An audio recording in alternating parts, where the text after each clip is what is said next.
정치쇼. 안녕하세요. 70억 분의 1의 사나이 마성의 중독성 대체 불가 정봉주의 정치쇼. 저는 온 국민이 다 아는 정봉주입니다. 70억 인구가 다 아네. 자, 일주일 선거 남았죠. 오늘까지 여론조사 한 결과를 발표할 수 있고요. 오늘까지 한 건 내일을 발표할 수도 있습니다. 자, 이렇게 D-6일 여론조사 결과를 6일 동안은 발표할 수 없다라고 하는 게 여론조사 결과에 영향을 미칠 수 있다?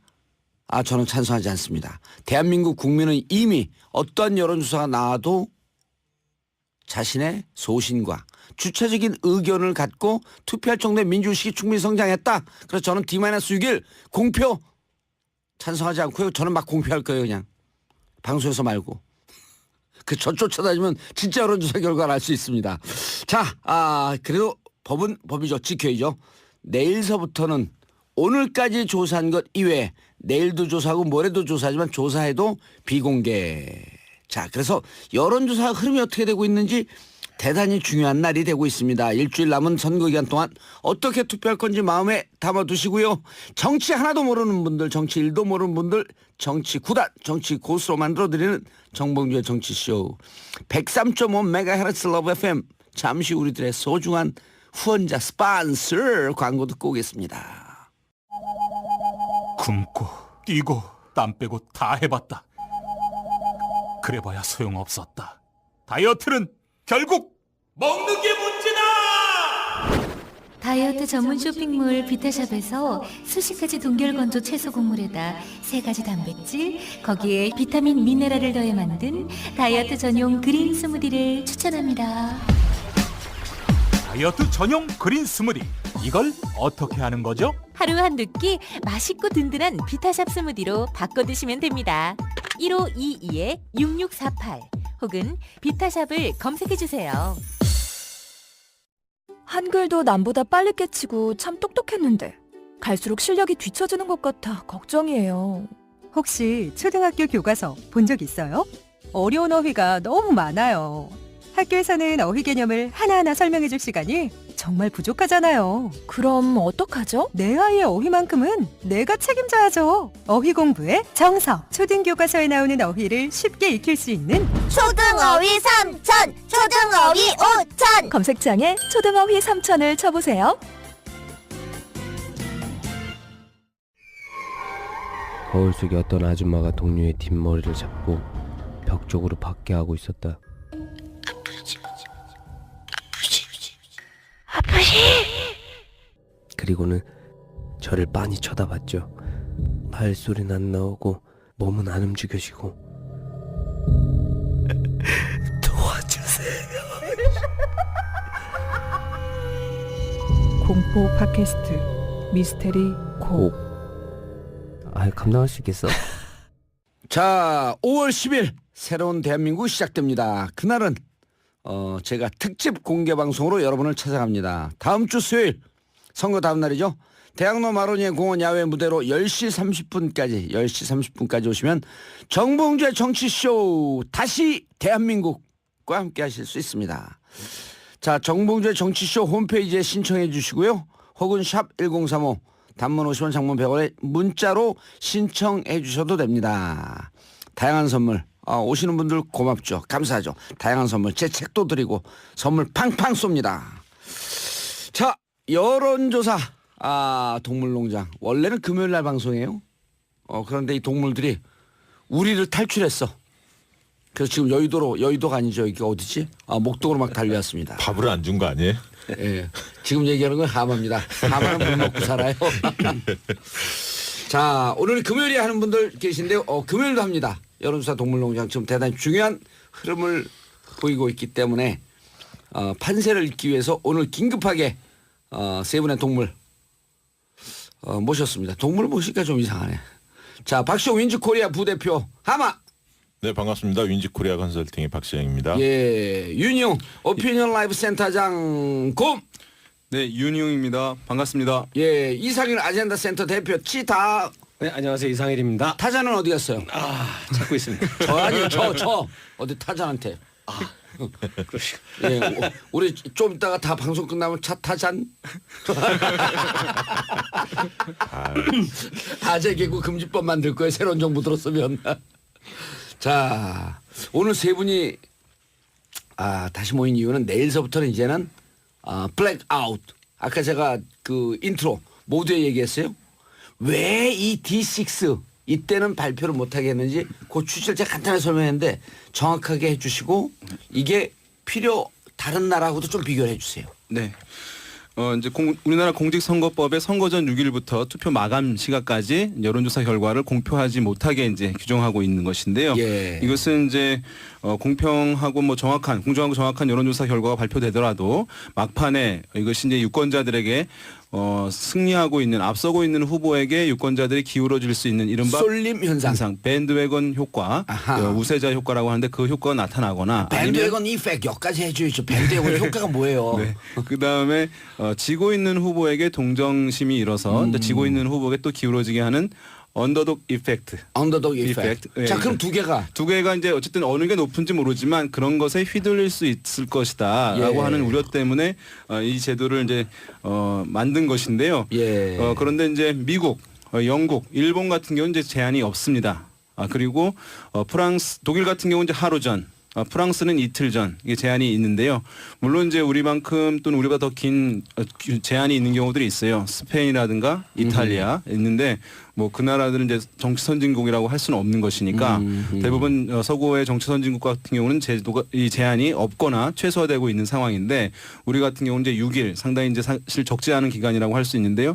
이것이 이제 2002년 대선까지는 공식 선거운동 들어갔을 때부터 못하게 되었기 때문에 매우 길었던 것인데요. 한 20일 가까이 됐었네요. 그렇습니다. 그것이 이제 2005년에 줄어들어서 지금에 이제 이르고 있는 상황인데 헌법재판소에도 이것은 이제 위헌 소송이 있었는데 그러나 이제 현재는 합헌으로 이제 결정을 하긴 했습니다. 그러나 학계에서는 이것이 이제 문제가 많다는 지점이 공감대는 많이 이루어진 상황이라고 할 수 있죠. 예. 자, 그런데 이렇게 미국, 영국, 일본처럼 제한이 없단 말이에요. 이럴 때도 언론사의 저항의 노력이 좀 있었잖아요. 이걸 금지해 놓으니까 한 언론사가 국민의 알 권리가 더 중요하다. 그럼 우리나라 국민들이 이런 여론조사 결과에 휩쓸리지 않을 정도로 나는 충분히 의식이 향상됐다고 본다면서 보도한 언론이 제재를 받으면서 싸우면서 이게 개선된 거 아니에요. 4개월 동안 촛불을 경험한 민주주의 현장을 경험한 대한민국 국민들이 이렇게 쏠릴까? 그리고 부작용이 지금은 더 커질 수 있다고 할 수 있습니다. 왜냐하면 SNS? 그렇죠. 이른바 가짜 뉴스 많이 얘기하고 있는데요. 이 SNS 사실은 통제할 수 없는 상황인데 그렇죠. 막판에 누가 이기고 있다, 누가 지고 있다 이런 것들이 이제 결과가 뭐 이렇게 찌라시 형태로 많이 이제 확산되는데 빛의 속도로 확산되는데 이것을 사실 막을 수가 없는데 오히려 이것의 부작용이 클 수 있기 때문에 그러한 부분을 이제 감안해서 조정이 이제 필요한 시점에 왔다고 할 수 있죠. 얼마 알겠습니다. 전에 그 여의도 연구원 과거 이제 자유한국당 부설 연구소죠. 예. 여의도 연구원에서 조사 결과가 카톡으로 확 돌았어요. 예. 홍준표 후보가 뭐 2위 했다는 그런 얘기들이 돌았는데 실제로는 조사한 적이 없다. 여의도 연구원에서 예. 역시 가짜 뉴스. 네, 그렇습니다. 가짜 뉴스에서 페이크 상당히 뉴스. 그 사람들한테 이야기 많이 됐었죠. 예. 알겠습니다. 자, 이제 D-6개월 뭐 하나 주면 그걸 갖고 끝을 내려고 그래. 곰. 우리에 들어가 있거라. 자, 지금까지 바른정당 비유승민계 13명의 의원이 탈당을 해서 자유한국당으로 무대로 옮겼어요. 한 명도 탈당할 예정이라고 하는데 자, 이쪽 분야의 전문가 치타 이상일 의원님. 치타입니다. 이게 저는 최근에 계속 가장 이번 대선 국면에서 이해가 되지 않는 현상이 바른정당 내에 어떤 이 논란 부분인데요. 이게 뭐 정치적인 어떤 입장을 떠나서 그 공당에서 경선을 그것도 이제 이 정책 배심원단인가요? 그 새로운 제도까지 도입해서 경선을 치러서 경선도 멋있게 했잖아요. 네, 후보를 뽑아놓고 그리고 나서 후보가 끝까지 완주하겠다고 그렇게 열심히 뛰고 있는데 계속 당내에서 후보 사퇴, 뭐 단일화 이런 부분들을 들고 나오는 부분이 정말 이해가 안 되는데 결국은 이제 어제 그 바른정당 의원 14명이 그 자유한국당 홍준표 후보와 심야 회동을 하고 뭐 힘을 뭐 보태겠다 뭐 이런 식의 어떤 입장들을 그 지지 의사를 표명했는데 결국 탈당을 하는 모양입니다. 그래서 이 부분들이 물론 이제 이게 바른정당과 자유한국당 두 당이 이제 기본적으로 보수정당, 그리고 새누리당에서 이제 갈라진 같은 뿌리가 있는 부분인 건 맞는 거죠. 그런데 그 부분은 뭐 지금 저 국민의당과 민주당도 마찬가지 현상인데 이제 근데 그런 것들이 그냥 단순하게 어떤 뭐 서로 간의 계파 간의 뭐 어떤 이해관계 이런 것들의 충돌 이런 부분이 아니라 어떤 가치의 충돌 부분이 있었거든요. 탄핵을 바라보는 입장이라든지 보수의 어떤 노선을 바라보는 입장이라든지 이런 정책에 대한 어떤 견해 차별 이런 것이 분명히 존재했었고 그런 것들을 가지고 새로운 당을 만들었는데 대선을 뭐 지지율이 낮다라는 이유로 후보가 완주하겠다는 그걸 돕지 않고 저렇게 끝을 내는 것이 참 모양새가 좀 개인적으로 참 이해도 되지 않고 안 좋아 보입니다. 이게 이제 물론 어느 정도는 뭐 보수 진영의 어떤 그 결집 단일화 뭐를 촉구하는 흐름을 보이면서 도움이 될 수 있는지 모르겠지만 실질적으로 그런 부분보다는 아마 이게 지금 새로운 정치를 추구하는 이런 길 자체를 포기하는 이런 부분이 더 크게 보이지 않겠나 그 생각이 드는데요. 자 그러면 결국은 지금 그 실버 크로스 이른바 2위와 3위가 바뀔 것인가 하는 것이 관심사였었는데 13명, 14명 의원이 가면서 홍준표 후보를 지지한다라고 하게 되면 상식적으로 홍준표 후보의 지지가 올라갈까 아니면 이거에 대한 반작용으로 다시 유승민을 돕는 보수층이 생길까? 이게 관심사 아니에요? 네. 그런데 지금 일단 추세상 본다면 거의 지금 안철수 후보하고 홍준표 후보 간의 지지율 차이가 거의 없다고 보는 게 지금 판세 아닌가 저는 그렇게 보거든요. 그러니까 홍준표 후보가 꾸준히 지금 올라오고 있었거든요. 그리고 안철수 후보는 정체 하락을 하고 있었어요. 그래서 여론조사 결과 차이가 많이 나는 조사에서는 한 5% 나고 어떤 일부 조사에서는 이게 이제 뒤바뀌는 경우도 나오고 있습니다. 그래서 상당히 붙어 있을 가능성이 높다. 이렇게 보기 때문에 홍준표 후보의 지지율은 어쨌든 조금씩 더 올라갈 가능성이 저는 높다고 보고요. 조직력이 아무래도 우세하기 때문에 보수층이 상대적으로 전략적으로 안철수 후보한테 가 있는 50대 60대의 보수층의 경우에는 홍준표 후보 쪽으로 다시 회귀할 가능성이 높다 이렇게 보고요. 다만 이제 40대 이하의 보수층 중에서 안철수 후보한테 가 있는 표가 단기에 홍준표 후보로 올 가능성은 조금 쉽지 않다. 그래서 홍준표 후보가 지지가 앞설 가능성이 저는 높다고는 보지만 그 25% 선을 넘기에는 상당히 어려울 수도 있다. 그래서 25% 선까지가 아닐까. 저는 조심스럽게 그렇게 예측을 해보고요. 홍준표 맥시멈이. 다만 이제 유승민 후보의 경우에는 지지율이 지금 4~5% 정도인데 그 지지율이 더 빠질 가능성은 저는 별로 없다고 봅니다. 왜냐하면 동정표라는 게 있어서 부동층 내에서 오히려 유승민 후보의 대의 명분 이런 부분도 특히 이제 TV 토론에 굉장히 호평이 많았기 때문에 지켜주자 이런 어떤 심리가 있어서 유승민 후보도 크게 빠질 가능성은 없다. 오히려 안철수 후보로 가 있던 보수층의 일부가 홍준표 지지로 선회하면서 두 후보 간의 지지율 이 역전될 가능성이 오히려 높다. 이렇게 저는 보고 있습니다. 네, 마찬가지로 홍준표 후보가 안철수 후보를 이제 상회하는 지지를 얻을 가능성이 높아졌다고 할 수 있는데요. 이제 2007년 대선에 이런 사례가 있었습니다. 역대 대선에서 우리가 87년부터 6번의 대선 중에서 1, 2등이 본선거 기간에 바뀐 경우는 없지만 2등과 3등 순위가 바뀐 적이 한 번 있었는데요. 2007년에 이제 정동영 후보가 처음에는 낮게 시작을 했고 새로 뒤늦게 출마했던 이회창 후보가 높게 시작을 했었는데 결국에 가서는 이제 정동영 후보는 26.1%까지 득표를 얻었고 이회창 후보는 한 20% 시작을 했다가 결국 15.1%로 이제 떨어졌는데요. 어떤 이념 정당 기반을 갖고 있는 후보가 뒷심을 발휘할 수 있는 것이기 때문에 지금의 상황도 이제 그때와 반대측 진영이지만 약간 유사한 흐름으로 갈 가능성은 매우 높아졌다고 할 수 있겠고 지금 보면 말씀하신 대로 안철수 후보 측에 갔던 이제 전략적 이제 이 보수층들 같은 경우에 추가 이탈 가능성이 일정 부분 더 높다고 할 수 있겠고 여기에 더 붙여서 이른바 PK 지역, PK 지역에서 지금 이제 보수세가 일정 부분 있는데 상당히 지금 이제 힘을 못 쓰고 있던 상황인데 지금 바른정당에 기본적으로 이 PK 지역 기반 있는 의원들이 넘어가는 것이거든요. 네, 그렇게 되면 일정 부분 PK 지역에서 홍준표 후보의 지지가 상당히 지금 제약돼 있었던 상황이 다소 이제 개선될 가능성은 있어 보인다. 알겠습니다. 자, 세 분의 동물농장 동물 전문가, 아니 동물 전문가 아니라 여론조사 전문가 모시고 말씀 듣고 있습니다. 그런데 저희만 얘기하면요 정말 재미없어요. 그리고 소통하는 방송, 민주방송 세계에서 가장 민주적인 방송으로 이번에 뽑혔어요. 누가요? 정봉주의 정치쇼가. 근데 뽑힌 단체는 내가 뽑은 거예요. 아니, 투표 혼자 하신 거 아니에요? 모집단이 한 명 아니었어요? 아니요. 일단 공고도 나 혼자 했고 세계에서 가장 민주적인 방송 정봉주의 정치쇼 소통하는 방송 샵 1035 샵 1035 단문 50원 장문 100원 문자 보내주시면 의견 반영해드리겠습니다. 버스 택시 사무실 혹은 작은 공장에서 함께 듣는 분들 말씀 주시면 저희가 환호 부를 수 있는 기회 드리겠습니다. 이런 영광스러운 기회인데 우영민님 저는 말레이시아 쿠알라룸푸르 KL은 쿠알라룸푸르예요. 네. KL에 삽니다. 지난 토요일 아이들 데리고 대산에 투표하러 다녀왔어요. 빗소울 뚫고 30분 운전해서 갔습니다. 우리 아이들에게 바른 나라의 모습 보여주고 싶었습니다. 잘했죠. 저 우영민님 정말 잘하셨어요. 아이들이 앞으로 80년 90년 살아갈 수 있는 민주주의 교육을 하신 겁니다. 정말 잘하셨습니다. 잘했죠. 대단한데요. 예, 비행기 타고 가신 분들도 막 계신다면서요. 인도. 예. 비행기 타고. 네.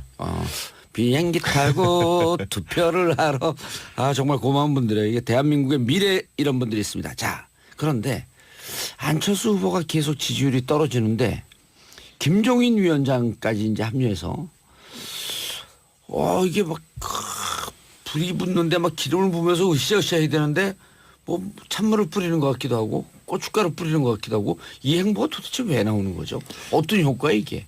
김종인 전 대표를 모셔온 것은 여러 가지 이제 포석이 있겠지만 일단은 어떻게 보면 반문 진영을 하나로 결집을 시키자. 이런 부분인 것 같아요. 그러니까 3자 단일화를 추진하되 그게 안 되더라도 유권자들의 힘을 하나로 모아서 안철수 후보로 집결을 시키자 이렇게 생각하신 것 같은데요. 실제로는 효과를 거의 보고 있지 못하죠. 왜냐하면 홍준표 후보 그다음에 유승민 후보가 독자적으로 걸을 것을 이미 표명한 바가 있고요. 두 번째는 김종인 전 대표에 대한 호감도가 그렇게 높지는 않습니다. 국민들이 볼 때는. 그리고 반감 많잖아요. 그리고 본인이 대선을 뛰려고 준비를 했다가 지지율이 안 나와서 이렇게 좀 드랍한 상태이기 때문에 모양새 자체도 좀 좋지 않고 또 새정치에 안철수 후보가 내세웠던 새정치에 좀 부합하지 않고 홍준표 후보가 한마디 했지 않습니까? 박지원 상황, 그다음에 김종인 태상황. 더 높은 위치에 김종인이 있다. 그래서 그런 어떤 반발도 나오고 있기 때문에 효과를 거두기에는 좀 어렵지 않나. 제일 기분 나쁜 사람은 박지원 대표였을 것 같아요. 자기 위에 있으니까. 그렇죠. 나이 차이도 별로 없는데. 옛날에 이제 김종인 전 대표를 이게 킹이 되려고 하느냐 킹 메이커가 되려고 하냐 이런 얘기 많이 있었잖아요. 그때 이제 제가 정확한 표현이 하나 있는데 플레잉 코치다.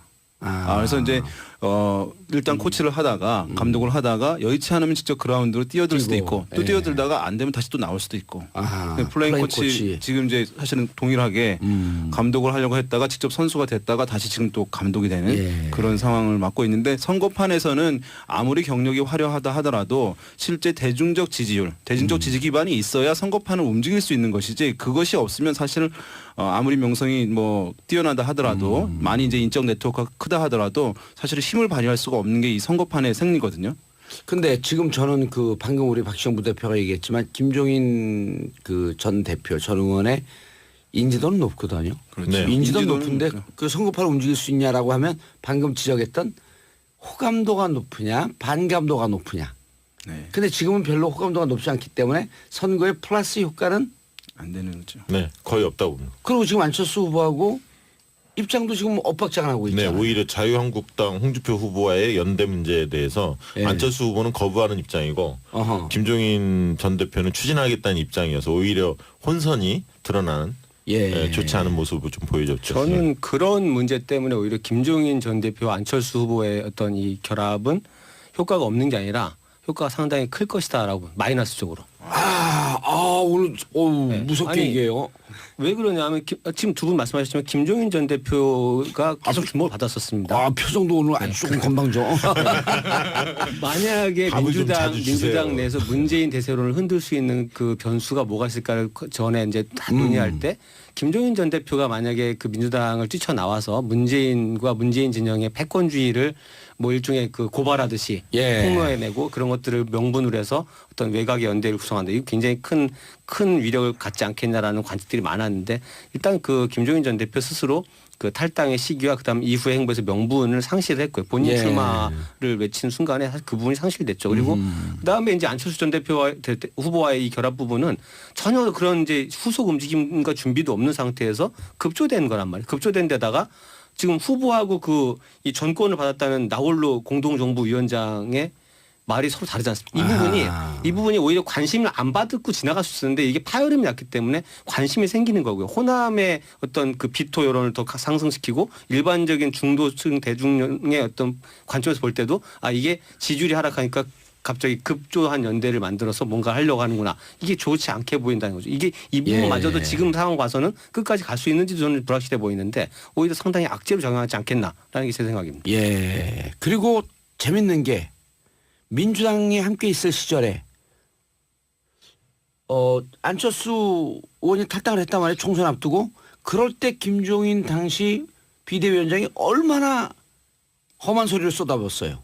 그렇죠. 상당히 네. 무시했죠, 좀 그 안철수 예. 후보에 대해서. 그리고 또 지금 와서 한다? 이게 국민들이 그런 걸 기억 못하는 줄 알아요. 네. 불과 몇 개월도 안 됐는데. 그래서 이런 게 부정 효과는 미칠 것이다. 저는 마이너스적으로 부정적인- 있을 거라고 봅니다. 그리고 이미 안철수 후보의 지지세 자체가 예. 하락세이고 좀 꺾여 있기 때문에 오히려 말씀하신 대로 저는 이상일 대표 말씀하시는 거에 거의 전적으로 알겠습니다. 자, 샵 1035 단문 50원 장문 100원 문자 보내주시기 바라겠습니다. 함께하는 방송 소통하는 방송 6417님 봉도사님 도봉동 봉제공장입니다. 스마일 해피걸 사장님 정교선 이금순, 이안풍, 지후, 필리핀 용병, 해리 누가 누군지 모르겠어요. 김은정, 이진성 실장님 정치쇼와 함께 소리 지를 준비 됐어요. 자 준비하시고요. 셋둘 하나 하면 소리 와 하는 겁니다. 자 준비되셨죠? 스마일 해피걸 셋, 둘, 하나 와! 오늘 생산성 200%다. 예, 살면서 이런 기회 타면 정말 행복할 것 같아요. 자, 버스에서 타고 가시는 분들, 운전기사님은 운전하시고, 승객분들, 우리 버스에서 지금 정치쇼 나오고 있어요. 문자 보내주시기 바라겠습니다. 자, 다른 공장들도, 다른 회사들도 준비해 주시고요. 그런데, 자, 지금 보수의 진보라고 하는 얘기 계속 나와요? 아니, 보수의 진보가 아니라 보수의 결집. 네. 자, 그럼 진보의 결집은 없어요? 이번에 이 바른정당 사태가 예. 저는 가장 수혜주는 홍준표 후보도 일부 있겠지만 예. 오히려 저는 최대 수혜주는 문재인 후보가 될 거라고 봅니다. 왜냐하면 최근에 심상정 후보가 TV 토론에서 굉장히 잘 하셔서 특히 20대들의 지지를 상당히 많이 끌어오고 있거든요. 그래서 전체 지지율도 8에서 한 10% 이 정도로 많이 올랐습니다. 올랐는데 특히 이제 대학생들이 굉장히 전폭적으로 지지를 하고 있죠. 그런데 하마님. 네. 그런데 하마도 물 먹어야 되잖아요. 네. 우리 정치쇼 광고 먹어야 돼요. 광고 듣고 2부에서 여러분들 찾아뵙겠습니다. 네. SBS 라디오가 직접 제작한 팟캐스트 고릴라팟. 고품격 직업 파헤치기 방송 잡담. 풍문으로 듣는 방송 시네타운 19. 사주 명리학으로 풀어보는 핫이슈 톡톡사주. 재미팟팟 고릴라팟. 고릴라 앱에서 만나보세요. 정봉주의 정치쇼. 자, 오늘 특집으로 긴급하게 편성됐죠. 여론조사 동물농장. 왜냐면 오늘까지 여론조사가 대단히 중요합니다. 2부 시작하겠습니다. 자, 2부. 자, 이제는 소개하면 자기 짐승 소리 좀 내봐. 웃음도 짐승처럼 웃고. 자, 곰이 왔습니다. 곰이 왔어요. 자, 윤용 오피니언 라이브 센터장입니다. 곰. 자, 그다음 하마. 하마 그렇게 불어요? 어. 모르겠는데. 나는 하마 우는 거 한 번도 안 봤어. 하마는 등치가 커고 때리는 사람이 없잖아. 그렇게 안 울지. 네, 반갑습니다. 윈지코리아 컨설팅의 박시장입니다. 자, 치타는 어떻게 있죠? 치타는 울지 않습니다. 치타 아젠다 센터 이상일입니다. 예, 치타는 젊었을 때 이거 했었죠. 차 딱 멋진 차 대놓고 야타. 자, 아이고 이제 문자 폭탄 쏟아지고 있어. 샵 1035 단문 50원 장문 100원. 박꽃님님. 야 꽃님 참 이름 예쁘다. 아하. 오랜만에 지시간에 정치쇼 듣네요. 보이는 라디오로 들으니 헐잼나요. 자 조미정님 오산 봉제공장도 잘 듣고 있어요. 오산 봉제공장 어딘지요? 이름 다시 알려주시면 저희가 환호 부를 수 있는 시간 드리겠습니다. 개 타시는 겁니다. 8223님, 자, 오산의 조미정님, 공장 이름 다시 알려주세요. 8223님, 경기도 성남 시내버스 88번 볼륨 키우고 열심히 청취하고 있습니다. 자, 승객분들 많으시죠? 88번, 환호 한번 부를 준비하시고요. 준비되셨나요? 성남 시내버스 88번 기사님과 승객 여러분, 자 오늘도 힘차게 하루 출발하겠다고 환호 한번 보내주시기 바라겠습니다. 셋 둘 하나 하면 와 하는 겁니다. 셋 둘 하나 와 귀청 나갈 뻔했네. 자 9116님 이번 대선엔 철새 못 보나 했는데 때로 날아가네요. 에휴 변한 게 없어요. 이번 대선에는 바른 동네에 있다가 한국당 동네로 날아갔습니다. 야 이런 거 진짜 안 봐야 되는데 윤희용 곰 네. 정치의 선진성 후진성의 잣대를 한 번만 얘기해 주세요. 가치와 소신을 지키는 것이죠. 정치를 하기 위해서는. 그런데 그게 아닌 경우 이런 사태가 계속 발생하고 있는 것인데 뭐 국민들은 이제 선거가 있기 때문에 선거에서 이제 평가가 되리라고 봅니다. 예 알겠습니다. 자 아까 물 먹기 전에 하마. 네, 뭐 간단히 설명을 드리면 문재인 후보를 지지했던 층 중에 젊은 층들이 심상정 후보로 옮겨가는 현상이 있거든요. 사실 대학생들을 중심으로.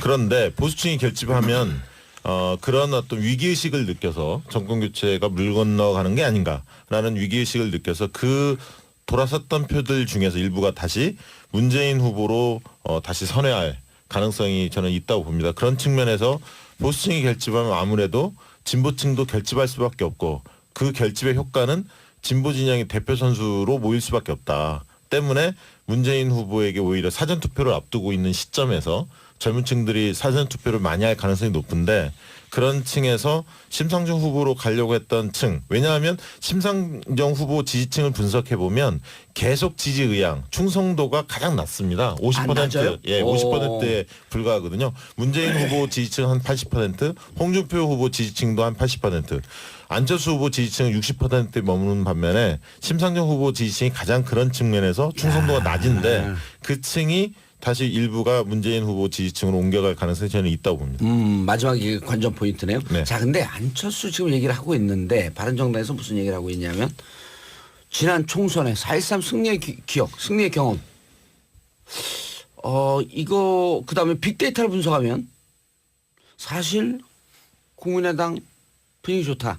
지금 여론조사 결과는 여론조사가 틀리다라고 하는 것은 안철수 쪽이나 홍준표 쪽이랑 비슷해요. 실질적으로 박주선 의원 같은 경우는 주위에 문재인 찍겠다는 사람이 하나도 없대는데 어떻게 40몇 프로가 나오냐. 그래서 빅데이터 분석을 하게 되면 국민의당이 훨씬 좋다. 자, 빅데이터와 여론조사 또 무슨 차이가 있나요? 빅데이터는 어떻게 분석하는 거예요? 일단은 이제 방법론 자체가 다르기 때문에 단순 비교할 수는 없습니다. 왜냐하면 여론조사는 이제 대표성의 원리를 갖고 조사를 하는 것이거든요. 그러니까 뭐 세대별로, 지역별로, 성별로 사실 고르게 표집을 하기 때문에 전 국민의 전 유권자의 여론을 취합하는 것이 이제 여론조사인데 비하여 빅데이터 같은 경우에는 이제 대표성의 원리가 적용되지 못하는데요. 왜냐하면 온라인상에 이제 글을 남기거나 검색을 한 것을 통해서 아는 것인데 키워드를 중심으로 찾아가는 거죠. 60대의 할머니가 온라인상에 사실 글을 남길 가능성이 높지 않거든요. 또는 검색을 해볼 가능성이 높지 않거든요. 그런 면에서 봤을 때 누락되는 층들이 매우 많이 존재하게 돼요. 여보세요. 지금 고령한 시대 60대 할머니가 뭡니까? 60대 누님. 네, 그렇게 나이 차이가 진행자가 별로 안 납니다. 네, 그래서 비교를 하기는 힘든데요. 어쨌든 근데 강도 높은 분들은 이제 온라인상에 글을 남기거나 이제 검색을 해보는데 다만 지금 이제 국민의당에서 얘기했던 부분 같은 경우는 우리가 이제 궁금한 사항들을 검색을 해보거든요. 안철수, 문재인 등을 검색해서 그것을 이제 이 추이를 비교하는 것입니다. 그래서 미국의 이제 트럼프 당선 때도 그걸 가지고 맞춘 분들이 있는데 저는 이제 그것이 뭐 우연인 가능성이 높다고 보긴 하는데 이것은 뭐냐면 많이 알려지고 비교적 안정적인 사람은 검색해볼 이유가 없어요. 뭔가 문제가 있거나 또는 사건이 있을 경우에 검색을 해보게 되거든요. 아, 그래서 예, 정봉주 그래서 정치쇼 그것이- 검색들을 다 하나 봐. 그래서 그 검색을 많이 한다고 해서 그것이 긍정적인 호감도와 지지도의 상승으로 직결시켜서 이해하는 데는 약간 저는 신중해야 된다고 보거든요. 그런 면에서 예. 이것이 이제 지금 검색도가 많았다고 해가지고 지지율이 올라갈 것이다라고 하는 것은 약간 좀 예. 받아들이기 어려운 부분이 있습니다. 우리 오늘 정치쇼 빅데이터 분석을 해봤더니 검색 순위가 제일 떨어지는 사람이 누구예요? 누가 발언 기회가 제일 적었어요? 예, 치타입니다. 오늘 어서 뭐 하나 잡았나고 웃음소리도 그만해 이제. 이게 여유가 있으신 것 같아요. 아니 뭐 빅데이터 부분은 지금 예. 이제 윤용센터장이 설명을 잘 해줘서 이게 버즈량이라고 하죠. 언급량이 많다라는 것을 뭐 그쪽에서 해석할 때는 좋게 해석하고 싶지만 이게 이슈가 많았다는 얘기일 수도 있거든요. 예를 들면 우당탕탕 이슈가 많았어. 네거티브 이슈가 많았을 수도 부정적인 이슈가 있잖아요. 많아서 언급량이 많은 부분. 그럼에도 불구하고 이제 좋은 경우도 있긴 있죠. 예를 들어 홍준표 후보처럼 저 바닥에서부터 이렇게 치고 올라올 때는 뭐든지 이슈를 만들어내는 게 좋다라는 것도 하나의 선거 전략이긴 한데 이제 안철수 후보가 주장할 문제는 아닌 것 같고 그리고 그 샤이 그 국민의당 샤이 안철수 얘기를 합니다. 그래서 그러면서 그 근거로 지난 총선 때 얘기를 하고 있는데 총선하고 대선을 그렇게 똑같이 보기는 어려운 게 뭐냐면 총선 때 기억을 되돌려서 한 1년쯤 이제 막 넘은 시점이기 때문에 좀 돌아보시면 그 당시에 그 이제 새누리당의 그 막장 공천 이 문제 상당히 심각했어요. 그리고 당시 이제 지금 민주당도 그 분당 사태 겪고 나서 곧 얼마 안 있어 총선을 치른 거고 그 당시에 이제 친노 패권주의, 친문 패권주의가 계속 논란이 되던 시점입니다. 그래서 이 양당 그 거대 두 당이 동시에 심판을 받은 선거였거든요. 그러면서 그 대안으로서 근데 국민의당이 막 창당하고 얼마 안 됐는데 여론조사상 지지율보다 정당 득표 근데 높았죠. 근데 이건 뭐냐면 그 후보 총선이나 지방선거는 투표를 2개를 하시잖아요. 유권자들이 후보를 찍고 정당을 찍는. 근데 이제 2개를 투표를 하다 보니까 정당 투표에서는 좀 더 마음 편하게 심판의 정서가 작동하면서 두 여야가 다 보기 싫고 새로운 대안에 좀 몰아주는 이런 형태가 가능했는데 대선은 이게 투표가 하나이기 때문에 그런 식의 어떤 그 부분이 나온다라는 게 장담하기 어렵고요. 그렇게 보면 사실 정의당도 마찬가지. 정의당 예전에 보면 항상 정당 득표율이 후보 득표가 높았는데 진보 정당 이런 부분들이 이제 그 투표가 2개 분리됐을 때 이제 현상하고 지금 대선을 막바로 비교하는 건 좀 어렵지 않나 싶어서 저는 국민의당에서 얘기하는 그 샤이 안철수 부분은 그 샤이가 되려면은 유권자들이 지지를 표명하게 꺼려지는 이슈가 있어야 돼요. 부끄러워할 만한. 근데 사실 그런 부분은 아니거든요. 이제 기대감 때 확 끌어들였던 부분이 소멸되고 있는 상황인 거지 부끄러워할 만한 이유는 없는 게 아닌가. 저는 그래서 샤이 국민의당, 샤이 안철수 표는 좀 동의하기 어렵습니다. 기성 양당에 대한 정치적 불신이 있어야지만 그것에 대한 반사 효과로 지난번 총선에서 국민의당이 그 반사 효과의 독점적 수혜를 누렸던 것이거든요.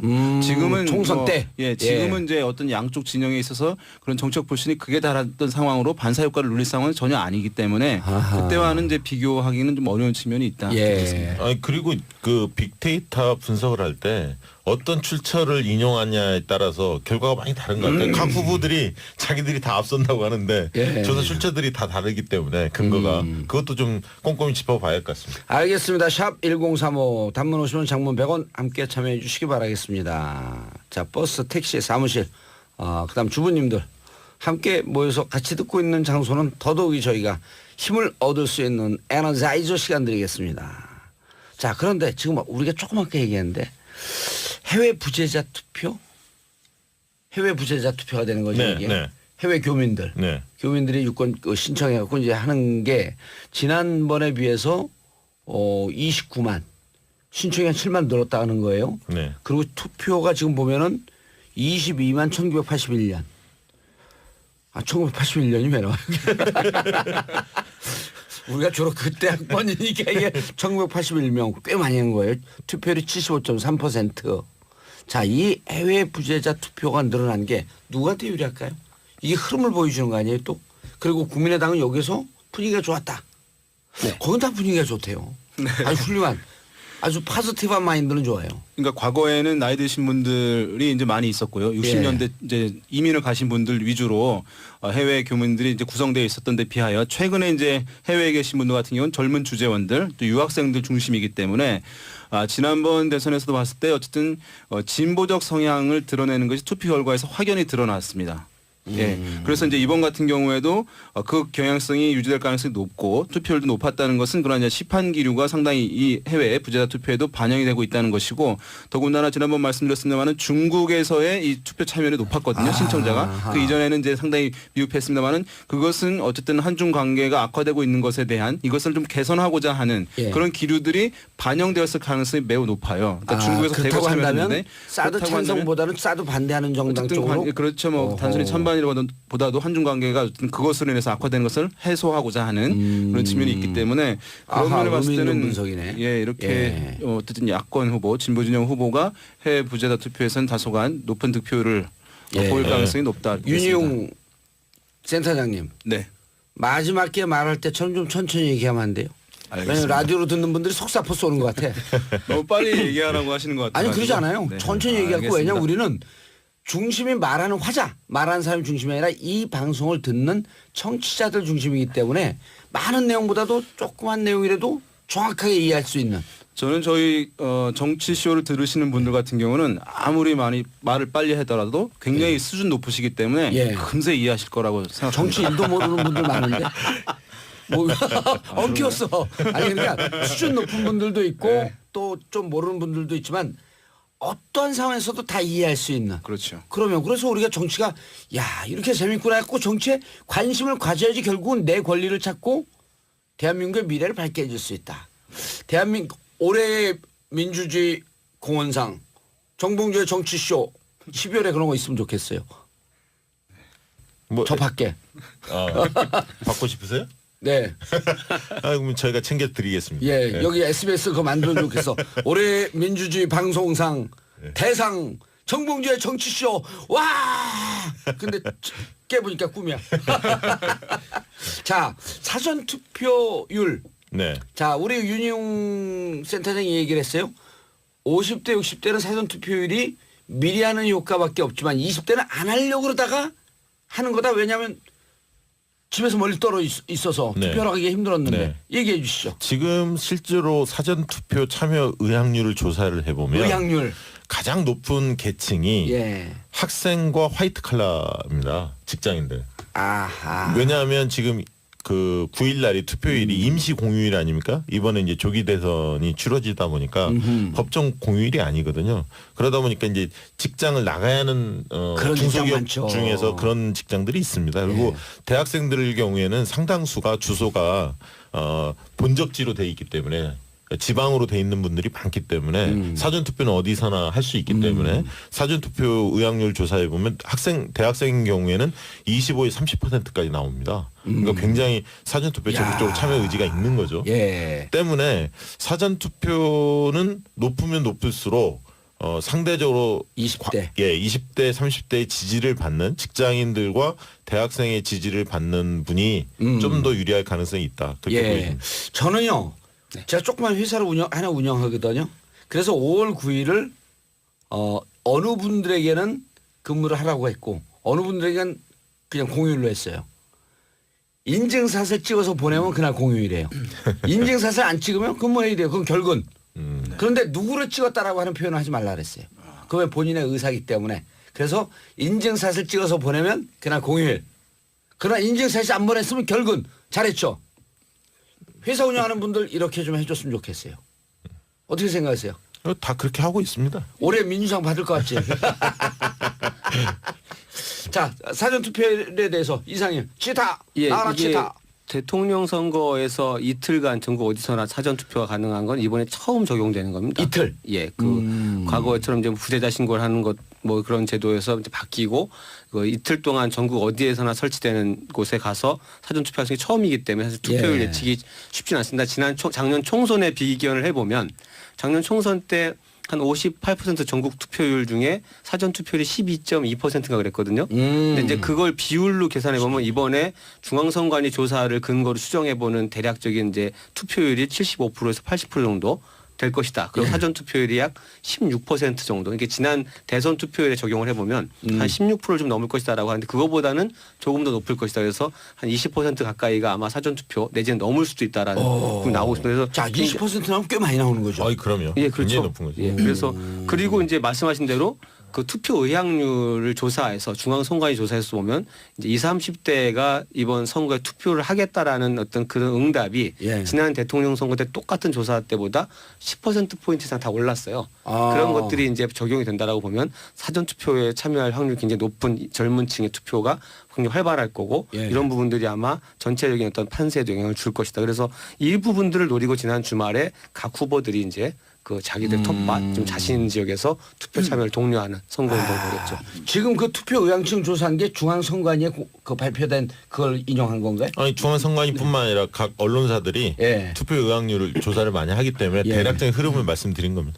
근데 중앙선관위가 조사한 조사는 묘하게 중앙선거관리위원회 조사한다는 걸 밝히고 하기 때문에 그런지 몰라도 실제 투표율하고 대략 한 4, 5% 격차로 거의 그 근접한 결과가 실제 나옵니다. 그래서 신뢰성 때문에 신뢰성이 있어요. 그렇죠. 중앙선거관리위원회 조사에서 조사된 반드시 투표하겠다는 응답과 실제 투표율을 이렇게 그 격차를 조사해 보면 일정하게 나타나거든요.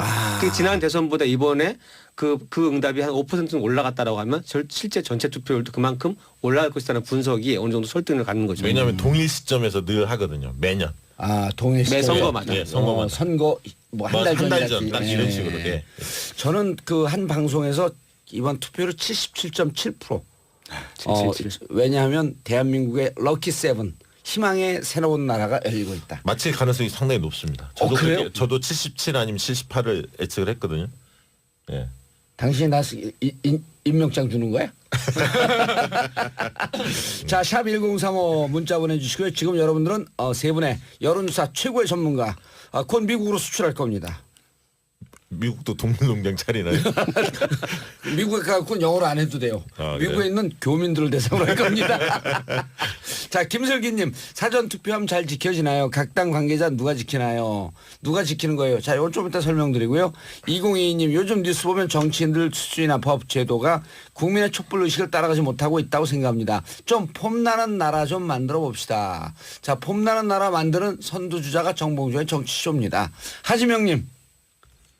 저희 남편도 중국에서 일하는 중인데 비행기 타고 상하이까지 해서 투표하고 왔대요. 참 멋있습니다. 아이들에게 부끄럽지 않은 부모가 되고 싶어서 5월 9일엔 저도 아이들 데리고 꼭 투표하러 갈 겁니다. 자, 저는 투표권이 없어요. 투표권이 없어서 그날 당일날 제 집사람과 아들 손을 잡고 함께 투표장 가서 투표하고 나오면 우리 가족 셋이서 인증샷을 일찍 찍어서 SNS상에 올릴 생각입니다. 저는 투표권이 없지만 대한민국의 미래를 위해서 우리 가족들이 다 함께 투표할 겁니다. 괜히 짠하고 막 내가 얘기했는데 내가 막 감동이 물결치네. 이런 사람 처음 봤지? 자, 샵 1035로 문자 보내주시기 바라겠습니다. 이거 설명해 주시죠. 예. 사전투표함. 이 사전투표함 경우에는 각 당 참관인이 예. 투표소마다 다 배치가 됩니다. 물론 이제 조직 역량이 안 되는 그 후보 측에서는 예. 하진 않지만 주요 정당 같은 경우는 대부분 참관인이 있는데요. 사실 사전투표함 못지않게 가장 중요한 게 사실 개표 참관인입니다. 사실 더 중요한 건. 예. 개표 과정에서 왜냐하면 이번 경우에는 특히나 투표 용지는 딱 규격이 딱 정해져 있는데 이번에 등록한 후보들이 너무 많지 않습니까? 15명이나 됩니다. 예. 그러다 보니까 그 각 후보를 찍는 기표란이 굉장히 과거보다는 폭이 좁습니다. 예. 그렇기 때문에 무효표가 나올 가능성이 예전보다는 훨씬 더 높아졌다고 저는 봅니다. 때문에 그 부분에 대해서 이거를 그 어떤 후보 측이 이게 맞는지 틀린지를 가리는 이 개표 참관인이 과거보다도 훨씬 더 중요할 거다. 특히 이제 지난 대선 관련해서 공정성에 대한 논란들이 좀 있었지 않습니까? 개표 과정에 대한. 예. 그렇기 때문에 이번 선거에서는 특히나 각 정당의 그 개표 참관인 역할이 굉장히 중요하다. 저는 그렇게 보고 있습니다. 예. 알겠습니다. 자, 사전투표 시간은 몇 시까지죠? 6시까지입니다. 오전 6시부터 오후 6시까지. 오후 6시까지. 네, 사전투표는 예. 그렇습니다. 5월 9일은? 6시부터 저녁 8시까지고요. 예. 그런데 자, 이 투표율 때문에 심지어는 이제 중앙선관위가 한때는 중앙선거 뭐 선거 투표를 올리는 걸 뭐 별로 적극적으로 생각 안 하는 거 아니냐 이런 얘기들이 많이 있었거든요. 뭐냐면 OECD 국가 중에서 투표 시간이 제일 짧다는 거 아니에요, 우리나라가? 받는 시간이? 보통 8시, 10시까지 하는 데들이 많은데. 제도들이 좀 다양해서 이렇게 예. 일률 비교는 어려운데 이제 그 과거에 우리가 사전 투표가 없던 시절 생각해 보면 좀 투표 시간이나 이런 것좀 짧다 이런 지적이 예. 많았었죠. 예. 그걸 8시나 10시까지 좀 늘리는 거에 대해서는 어떻게 생각해요? 그러니까 뭐 한때는 한 당에서 이렇게 반대했어요. 그 노인 시골에 사시는 노인 어른들 밤길 무서워서 그렇게 늦게 그 하면 되겠냐? 그러니까 유권자들이 어쨌든 한 표를 행사할 수 있는 것은 사실 예. 제한 없이 넓히는 것이 필요한 거죠. 아하. 왜냐하면 강제 투표하는 나라들도 있잖아요. 호주 같은 경우는 불참하게 되면 벌금을 매기거나 그렇죠. 아니면 어떤 공직이 취업 제한까지 주는 경우들이 이제 있으니까 투표를 안 하면 예, 참여를 하지 않게 되면 그래서 이제 투표가 이제 권리이자 의무인 것을 이제 강조하는 것들이 많이 있는데 왜냐하면 그래야만 지도자를 뽑았을 때 그만큼 정당성이 부여되고 실질적인 리더십을 발휘할 수 있는 것이기 때문에 그렇거든요. 왜냐하면 투표율이 현저히 낮아가지고 득표율도 50%도 안 되고 그렇게 되면 실제로 나중에 국민의 절반 이상이 지지 않았다고 하는 공세에 계속 시달릴 수 있는데 그것을 해소해 주는 것이 국가 운영에 나은 거예요. 예. 그래서 이제 높이는 것이 필요한데 우리나라는 지금까지 투표 시간이 너무 제한적이었기 때문에 사실은 그것을 막는 부분이 컸던 것인데 예. 그래서 이제 보면은 실제로 보면은 이것이 이제 임시직이라든가 예. 아르바이트, 비정규직 이런 경우에 사실 근무 시간 때문에 6시까지 가지 못하는 사람들이 있는 거거든요. 휴일에도 돌아가야 되는 공장들이 있잖아요. 그런 상황들이 있었는데 이것을 8시까지 어쨌든 이번에 보궐선거기 때문에 간 것은 그나마 다행스러운 것이고 사전투표가 이틀 있는 것은 또 더더욱 다행스러운데 예. 미국 같은 경우는 사전투표가 주마다 다릅니다만은 그것이 보름 한 달 이렇게 되기도 하거든요. 사전 투표가요? 예, 얼리 보팅 제도가 사실은 Early Voting System. 그러니까 그 제도까지도 사실은 영어로 예, 이 제도를 사실은 대폭 확대하는 것이 이제 필요한 부분이에요. 지금 이제 이것이 굳이 이틀만 할 필요는 없는 것이거든요. 이 시스템이 예. 잘 갖춰졌기 때문에 그런 면에서는 계속적으로 확대를 하는 것이 예. 필요하다 이렇게 보겠습니다. 선생님 질문 있습니다. 네. 당일날 투표도 네. 사전 투표처럼 신분증만 가면 어디서든지 할 수 있게 하면 안 돼요?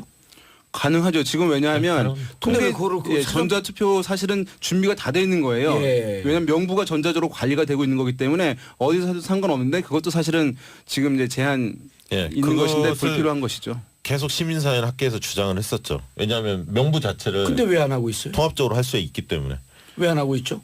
좀 행정 편의적인 그렇죠. 생각 아닌가 싶습니다. 그 만약에 새로운 이제 정부의 과제 중에 하나네. 그것이 아마도 이제 개표와 연계되어서 좀 효율적으로 하기 위한 측면이 크다고 보여요. 당일에도 이제 외부에서 다른 지역에서 한 경우에 개표를 그 지역으로 모으는 부분들이 어쨌든 불편함이 있었기 때문에 대부분의 어쨌든 해당 장소에서 대부분의 사람들이 유권자들이 투표했을 때 개표 관리가 좀 수월한 측면이 있으니까. 그러니까 지금 그나마 그런 요구들이 계속 있어 와서 지금 인천공항이라든가 예. 몇 개 다중 이용 시설에 지금 투표함이 설치가 돼 있는 거죠. 투표 장소가. 사전 투표할 때. 아니, 사전 투표할 때 그게 설치가 돼 있는 겁니다. 그래서 다중 이용 시설의 경우에 예를 들면 뭐 서울역이라든가 예. 이런 식으로 이런 데를 좀 많이 설치를 하자 이렇게 주장을 계속 해왔거든요. 그래서 저는 본 투표일에도 8시까지 늘리는 것이 필요하다. 8시 혹은 10시까지라도. 네, 왜냐하면 아까 말씀하신 대로 저녁 늦게까지 일하시는 분들이 꽤 많아요. 사실. 비정규직이 6만이에요. 600만. 네, 그렇습니다. 예. 실제 과거 연구에서 임시직, 아르바이트, 비정규직의 투표율이 정규직에 비해서 낮다라고 하는 연구 결과가 있거든요. 예. 그런 제한들을 어쨌든 해소해주기 위해서 선관위라든가 정부기관에서 노력을 해야죠. 그렇죠. 예. 백화점에서 판매직 같은 분들 있지 않습니까? 예. 종사하신 분들도 투표하기 굉장히 어렵습니다. 사실. 아니 저는 이렇게 생각하고 싶어요. 왜냐하면 지금 명부가 이제 전산 관리가 되지 않아서 투표율을 높일 수 있는 방법을 지금 고안해서 당일도 어디서든 투표할 수 있는 것, 또 시간도 늘리고 또 하나는요. 이미 명부가 작성이 됐고 결과가 전사로 나오잖아요. 그럼 모든 사람들의 개인정보 기록에 투표 몇 회 참석이라는 게 딱 기록이 남아서 이 분이 민주사회를 위해서 얼마만큼 기여하고 있나라고 하는 게 직장 들어갈 때 개인정보 기록에 나타났으면 좋겠어요. 아 그래도 그거는 이제 한국적 프라이버시 중시하는 한국 문화에 사실은 그게 받아들이기 어려운 측면이 있을 수 있고 외국 같은 경우 미국 같은 경우는 이게 사전 등록을 하잖아요. 예. 자기가 유권자 등록을 그렇죠, 하거든요. 유권자 등록. 좀 그래서 시스템은 이제 그 틀리죠. 사람이 이제 선거에 참여했는지 여부를 이제 알 수 있는 알 수 방법이 있죠. 있는데 네. 한국은 아니, 문화가 지금도 전산상으로는 다 가능하긴 있죠. 하죠. 중앙선거관리위원회 확인은 자료 속에는 다 가능하지만. 있지만 그거를 개봉하지 않고 받아두는 거죠. 왜냐하면 개인별로 투표 일련 번호가 그렇죠. 일련 번호가 들어봤기 때문에 나오니까. 투표를 하면 투표했는지 안 했는지는 나옵니다. 예. 자, 알겠습니다. 간단하게 투표를 한번 예측을 해보죠. 물론 다 이번 주 금요일도 좀 있지만 자 문재인 후보 가만 넘을까요? 예스 노. 득표율 말씀이. 예. 과반 득표율. 예, 과반 넘을까? 저는 과반 득표는 어렵다고 봅니다. 심상정 후보 두 자릿수 나올까? 예스 노. 나올 거라고 봅니다. 아, 안철수 후보 20% 넘을까 안 넘을까? 어려울 거라고 봅니다. 오, 아주 보수적으로 나오네. 자, 우리 시간이 지금 없거든요. 윤희용, 곰, 문재인 후보 과반. 아슬아슬하게 뭐 약간 되거나 안 되거나 그럴 것 같습니다. 알겠습니다. 저 박시영 부대표는요. 네, 저는 뭐 문재인 대표 보는 게 지금 판세 아닌가 저는 그렇게 보거든요. 그러니까 홍준표 후보가 꾸준히 지금 올라오고 있었거든요. 그리고 안철수 후보는 정체 하락을 하고 있었어요. 그래서 여론조사 결과 차이가 많이 나는 조사에서는 한 5% 나고 어떤 일부 조사에서는 이게 이제 뒤바뀌는 경우도 나오고 있습니다. 그래서 상당히 붙어 있을 가능성이 높다. 이렇게 예. 보기 때문에 홍준표 후보의 지지율은 어쨌든 조금씩 더 올라갈 가능성이 저는 높다고 보고요. 조직력이 아무래도 우세하기 때문에 보수층이 상대적으로 전략적으로 안철수 후보한테 가 있는 50대, 60대의 보수층의 경우에는 홍준표 후보 쪽으로 다시 회귀할 가능성이 높다 이렇게 보고요.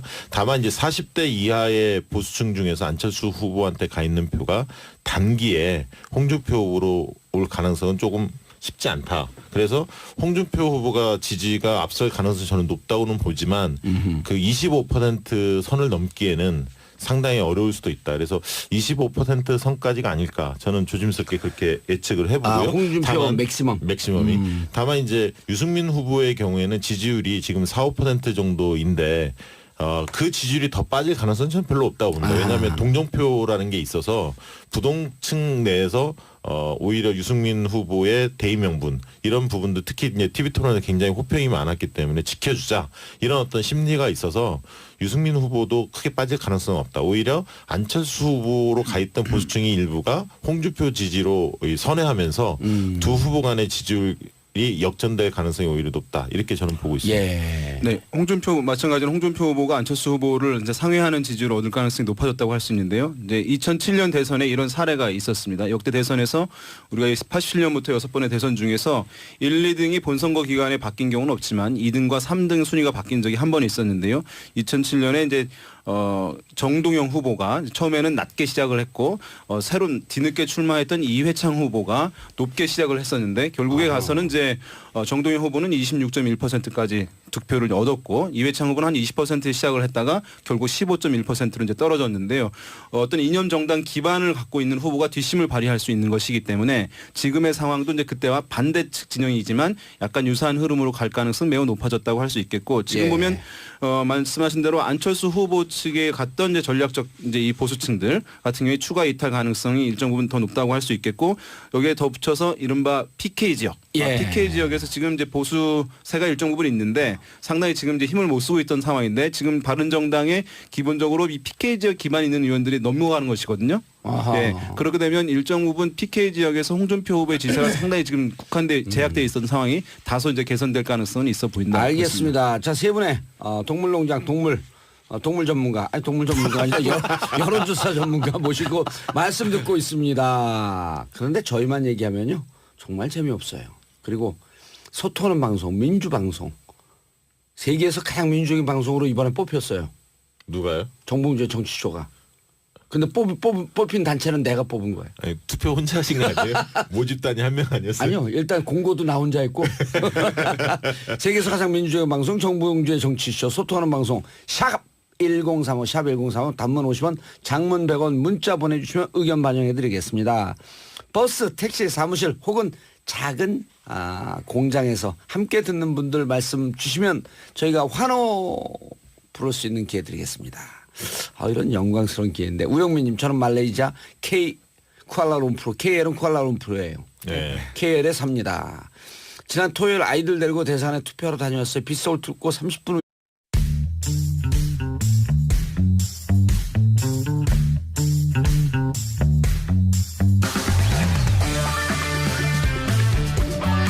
정봉주의 정치쇼. 안녕하세요. 70억 분의 1의 사나이 마성의 중독성 대체불가 정봉주의 정치쇼. 저는 온 국민이 다 아는 정봉주입니다. 70억 인구가 다 아네. 자, 일주일 선거 남았죠. 오늘까지 여론조사 한 결과를 발표할 수 있고요. 오늘까지 한 건 내일을 발표할 수도 있습니다.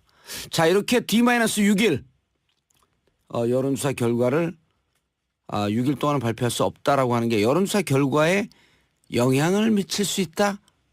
저는 찬성하지 않습니다. 대한민국 국민은 이미 어떠한 여론조사가 나와도 자신의 소신과 주체적인 의견을 갖고 투표할 정도의 민주의식이 충분히 성장했다. 그래서 저는 D-6일 공표 찬성하지 않고요. 저는 막 공표할 거예요. 그냥 방송에서 말고. 저 쫓아다니면 진짜 여론조사 결과를 알 수 있습니다. 자, 그래도 법은 법이죠. 지켜야죠. 내일서부터는 오늘까지 조사한 것 이외에 내일도 조사하고 모레도 조사하지만 조사해도 비공개. 자, 그래서 여론조사 흐름이 어떻게 되고 있는지 대단히 중요한 날이 되고 있습니다. 일주일 남은 선거 기간 동안 어떻게 투표할 건지 마음에 담아두시고요. 정치 하나도 모르는 분들, 정치 1도 모르는 분들, 정치 9단, 정치 고수로 만들어드리는 정봉주의 정치쇼 103.5MHz 러브 FM. 잠시 우리들의 소중한 후원자 스폰서 광고 듣고 오겠습니다. 굶고 뛰고 땀 빼고 다 해봤다. 그래봐야 소용없었다. 다이어트는 결국 먹는 게 문제다! 다이어트 전문 쇼핑몰 비타샵에서 수십 가지 동결 건조 채소 곡물에다 3가지 단백질, 거기에 비타민 미네랄을 더해 만든 다이어트 전용 그린 스무디를 추천합니다. 다이어트 전용 그린 스무디. 이걸 어떻게 하는 거죠? 하루 한 끼 맛있고 든든한 비타샵 스무디로 바꿔 드시면 됩니다. 1522-6648 혹은 비타샵을 검색해 주세요. 한글도 남보다 빨리 깨치고 참 똑똑했는데 갈수록 실력이 뒤처지는 것 같아 걱정이에요. 혹시 초등학교 교과서 본 적 있어요? 어려운 어휘가 너무 많아요. 학교에서는 어휘 개념을 하나하나 설명해 줄 시간이 정말 부족하잖아요. 그럼 어떡하죠? 내 아이의 어휘만큼은 내가 책임져야죠. 어휘 공부의 정석. 초등교과서에 나오는 어휘를 쉽게 익힐 수 있는 초등어휘 3천, 초등어휘 5천. 검색창에 초등어휘 3천을 쳐보세요. 거울 속에 어떤 아줌마가 동료의 뒷머리를 잡고 벽 쪽으로 받게 하고 있었다.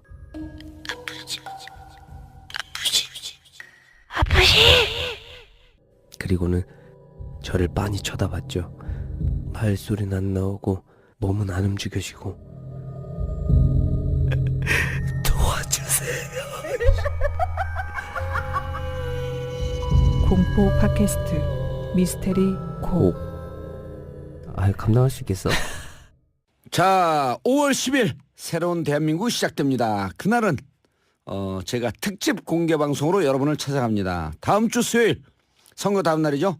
대학로 마로니에 공원 야외 무대로 10시 30분까지 오시면 정봉주의 정치쇼 다시 대한민국과 함께 하실 수 있습니다. 운전해서 갔습니다. 우리 아이들에게 바른 나라의 모습 보여주고 싶었습니다. 잘했죠. 저 우영민님 정말 잘하셨어요. 아이들이 앞으로 80년 90년 살아갈 수 있는 민주주의 교육을 하신 겁니다. 정말 잘하셨습니다. 잘했죠. 대단한데요. 예, 비행기 타고 가신 분들도 막 계신다면서요. 인도, 비행기 타고. 네. 비행기 타고 투표를 하러. 정말 고마운 분들이에요. 이게 대한민국의 미래 이런 분들이 있습니다. 자, 그런데 안철수 후보가 계속 지지율이 떨어지는데 김종인 위원장까지 이제 합류해서 이게 막 불이 붙는데 막 기름을 부으면서 으쌰으쌰 해야 되는데 뭐 찬물을 뿌리는 것 같기도 하고 고춧가루 뿌리는 것 같기도 하고 이 행보가 도대체 왜 나오는 거죠? 어떤 효과야 이게? 김종인 전 대표를 모셔온 것은 여러 가지 이제 포석이 있겠지만 일단은 어떻게 보면 반문 진영을 하나로 결집을 시키자. 이런 부분인 것 같아요. 그러니까 3자 단일화를 추진하되 그게 안 되더라도 유권자들의 힘을 하나로 모아서 안철수 후보로 집결을 시키자 이렇게 생각하신 것 같은데요. 실제로는 효과를 거의 보고 있지 못하죠. 왜냐하면 홍준표 후보 그다음에 유승민 후보가 독자적으로 걸을 것을 이미 표명한 바가 있고요. 두 번째는 김종인 전 대표에 대한 호감도가 그렇게 높지는 않습니다. 국민들이 볼 때는. 그리고 반감 많잖아요. 네, 그리고 본인이 대선을 뛰려고 준비를 했다가 지지율이 안 나와서 이렇게 좀 드랍한 상태이기 때문에 모양새 자체도 좀 좋지 않고 또 새정치에 안철수 후보가 부합되지 않죠. 내세웠던 새정치에 좀 부합하지 않고 홍준표 후보가 한마디 했지 않습니까? 박지원 상황, 그다음에 김종인 태상황. 더 높은 위치에 김종인이 있다. 그래서 그런 어떤 반발도 나오고 있기 때문에 효과를 거두기에는 좀 어렵지 않나. 제일 기분 나쁜 사람은 저 박지원 대표였을 것 같아요. 자기 위에 있으니까. 그렇죠. 나이 차이도 별로 없는데. 예. 옛날에 이제 김종인 전 대표를 이게 킹이 되려고 하느냐, 킹 메이커가 되려고 하느냐 이런 얘기 많이 있었잖아요. 예. 그때 이제 제가 정확한 표현이 하나 있는데 플레잉 코치다. 그래서 이제 일단 코치를 하다가 감독을 하다가 여의치 않으면 직접 그라운드로 뛰어들 수도 있고 또 뛰어들다가 안 되면 다시 또 나올 수도 있고. 플레잉 코치 지금 이제 사실은 동일하게 감독을 하려고 했다가 직접 선수가 됐다가 다시 지금 또 감독이 되는 그런 상황을 맡고 있는데 선거판에서는 아무리 경력이 화려하다 하더라도 실제 대중적 지지율, 대중적 지지 기반이 있어야 선거판을 움직일 수 있는 것이지 그것이 없으면 사실 아무리 명성이 뭐 뛰어나다 하더라도 많이 이제 인적 네트워크가 크다 하더라도 사실 힘을 발휘할 수가 없는 게 이 선거판의 생리거든요. 근데 지금 저는 그 방금 우리 박시영 부대표가 얘기했지만 김종인 그 전 대표 전 의원의 인지도는 높거든요. 그렇죠. 네. 인지도는 높은데 높죠. 그 선거판을 움직일 수 있냐라고 하면 방금 지적했던 호감도가 높으냐 반감도가 높으냐. 네. 근데 지금은 별로 호감도가 높지 않기 때문에 선거의 플러스 효과는 안 되는 거죠. 네, 거의 없다고 봅니다. 그리고 지금 안철수 후보하고 입장도 지금 엇박자가 나고 네, 있잖아요. 오히려 자유한국당 홍준표 후보와의 연대 문제에 대해서 예. 안철수 후보는 거부하는 입장이고 어허. 김종인 전 대표는 추진하겠다는 입장이어서 오히려 혼선이 드러나는 좋지 않은 모습을 좀 보여줬죠. 저는 그런 문제 때문에 오히려 김종인 전 대표 안철수 후보의 어떤 이 결합은 효과가 없는 게 아니라 효과가 상당히 클 것이다라고 마이너스 쪽으로. 오늘 네. 무섭게 아니, 얘기해요. 왜 그러냐면 지금 두 분 말씀하셨지만 김종인 전 대표가 계속 주목을 받았었습니다. 표정도 오늘 아주 조금 건방져. 만약에 밥을 좀 자주 주세요. 민주당 내에서 문재인 대세론을 흔들 수 있는 그 변수가 뭐가 있을까를 전에 이제 다 논의할 때 김종인 전 대표가 만약에 그 민주당을 자, 정봉주의 정치쇼 홈페이지에 신청해 주시고요. 혹은 샵 1035 단문 50원 장문 100원에 문자로 신청해 주셔도 됩니다. 다양한 선물 오시는 분들 고맙죠. 감사하죠. 다양한 선물 제 책도 드리고 선물 팡팡 쏩니다. 자, 여론조사 동물농장 원래는 금요일 날 방송해요. 그런데 이 동물들이 우리를 탈출했어. 그래서 지금 여의도가 아니죠. 이게 어디지? 목동으로 막 달려왔습니다. 밥을 안 준 거 아니에요? 예. 지금 얘기하는 건 하마입니다. 하마는 물 먹고 살아요.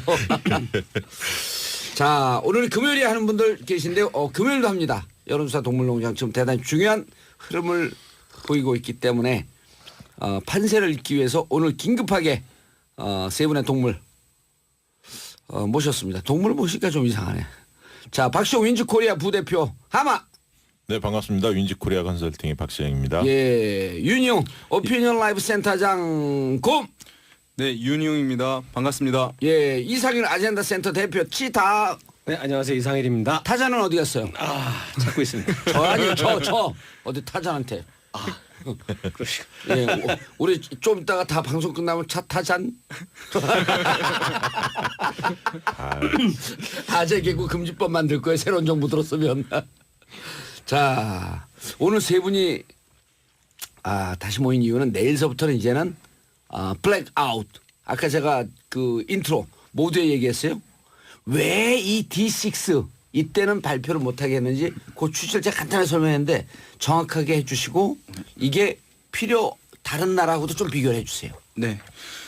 이제 우리나라 공직선거법의 선거 전 6일부터 투표 마감 시각까지 여론조사 결과를 공표하지 못하게 이제 규정하고 있는 것인데요. 예. 이것은 이제 공평하고 공정하고 정확한 여론조사 결과가 발표되더라도 막판에 이것이 이제 유권자들에게 승리하고 있는 앞서고 있는 후보에게 유권자들이 기울어질 수 있는 이른바 쏠림 현상. 밴드웨건 효과, 우세자 효과라고 하는데 그 효과가 나타나거나 밴드웨건 이펙트 여기까지 해줘야죠. 밴드웨건 효과가 뭐예요? 네.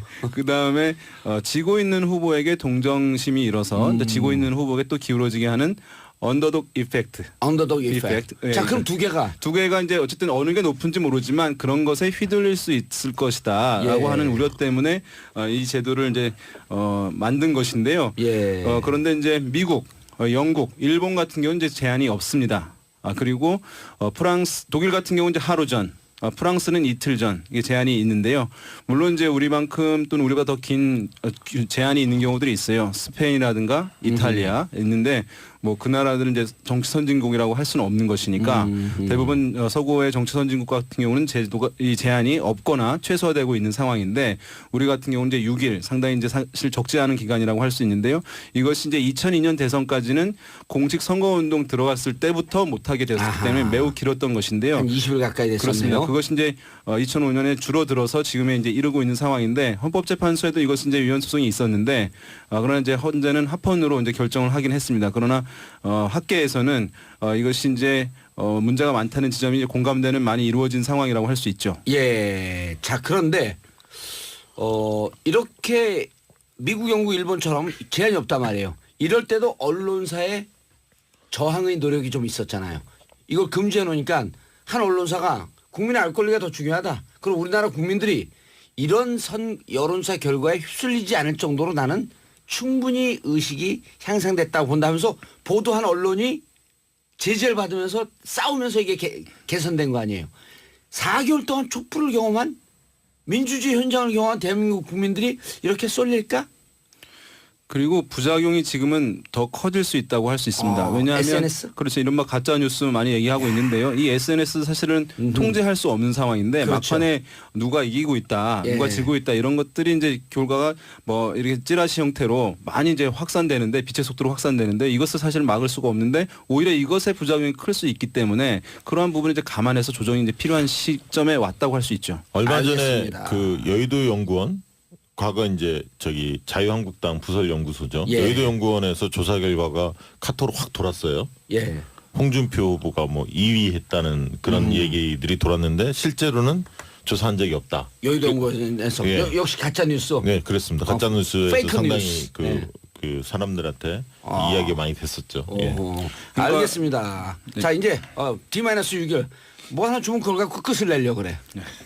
곰. 우리에 들어가 있거라. 자, 지금까지 바른정당 비유승민 계 13명의 의원이 탈당을 해서 자유한국당으로 무대로 옮겼어요. 한 명도 탈당할 예정이라고 하는데, 자, 이쪽 분야의 전문가 치타 이상일 의원님. 네, 치타입니다. 이게 저는 최근에 계속 가장 이번 대선 국면에서 이해가 되지 않는 현상이 바른정당 내에 어떤 이 논란 부분인데요. 이게 뭐 정치적인 어떤 입장을 떠나서 그 공당에서 경선을 그것도 이제 이 정책 배심원단인가요? 그 새로운 제도까지 도입해서 경선을 치러서 경선도 멋있게 했잖아요. 네, 후보를 뽑아놓고 그리고 나서 후보가 끝까지 완주하겠다고 그렇게 열심히 뛰고 있는데 계속 당내에서 후보 사퇴, 뭐 단일화 이런 부분들을 들고 나오는 부분이 정말 이해가 안 되는데 결국은 이제 어제 그 바른정당 의원 14명이 그 자유한국당 홍준표 후보와 심야 회동을 하고 뭐 힘을 뭐 보태겠다 뭐 이런 식의 어떤 입장들을 그 지지 의사를 표명했는데 결국 탈당을 하는 모양입니다. 그래서 이 부분들이 물론 이제 이게 바른정당과 자유한국당 두 당이 이제 기본적으로 보수정당, 그리고 새누리당에서 이제 갈라진 같은 뿌리가 있는 부분인 건 맞는 거죠.